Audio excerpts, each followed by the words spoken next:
The cameras were rolling, the audience buzzed with anticipation, and Bill Maher leaned back in his chair with that trademark smirk, the smirk that had cut down countless guests before her.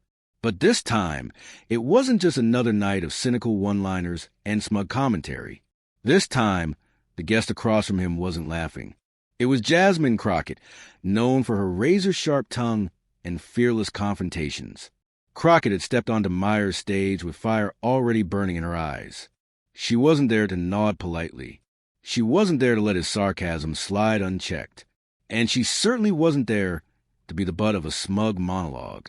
The clash began small, a joke here, a jab there. But within minutes, the atmosphere in the studio shifted. The laughter thinned. The crowd exchanged uneasy glances, and everyone watching could feel it. This wasn't going to end with polite applause. By the time voices were raised, by the time Crockett leaned across the table and Maher lifted his hands in mock defense, the tension had already boiled over. And when security finally intervened, the unthinkable happened. Jasmine Crockett was escorted off Bill Maher's stage live in front of millions. No outro, no polite wave, just chaos, humiliation, and an abrupt ending that left the audience stunned.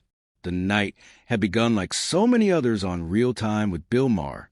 The studio lights dimmed, the theme music blared, and Maher walked confidently onto the stage, waving to the cheering audience. He launched into his monologue with ease. Sarcastic barbs, knowing smirks, every joke landing with the polished timing of a man who built his career sneering at power and sometimes wielding it himself. Then came the panel. Guests filed in, each taking a seat around the table. But all eyes were on Jasmine Crockett. From the moment she sat down, it was obvious she wasn't intimidated by Maher, his stage, or his audience. She leaned back, arms crossed, a faint smirk tugging at her lips as if to say, "Go on. Try me." Maher noticed. He always did. He thrived on tension, on that flicker of resistance he could twist into comedy gold. And tonight, he had the perfect foil. So, Maher began, tilting his head with condescension. "We're joined tonight by Representative Jasmine Crockett, the woman who's made more headlines in committee hearings than most politicians make in their careers." The crowd chuckled, half amused, half curious. Crockett leaned in slightly, eyes narrowing. "Headlines happen when you tell the truth," she replied smoothly. Maher smirked, hands raised. "Oh, don't get me wrong. I love a good soundbite. You've got the fire, no doubt about that. But sometimes I wonder if fire alone gets the job done." The audience laughed, sensing the dig. Crockett's smirk widened, but her voice dropped lower, sharper. "Fire gets the job done when a room is full of people asleep at the wheel." The laughter faltered. A ripple of surprise ran through the crowd.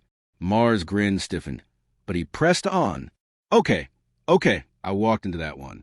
But come on, sometimes it feels less like debate and more like performance." Crockett leaned forward, eyes locked on him. "And what exactly do you think you're doing here, Bill? This isn't performance." She gestured to the cameras, the audience, the lights. "This is a stage, and every week you sit in that chair performing cynicism like it's gospel." The crowd gasped, a sharp collective intake of breath. Maher raised his brows, feigning surprise, his smirk twitching. "Well," he said slowly, "someone came ready to fight tonight. I came ready to tell the truth. If that feels like a fight, maybe you should ask yourself why." The audience erupted. Cheers, whistles, nervous laughter. For some, it was still entertainment. For others, it felt like something raw had just begun.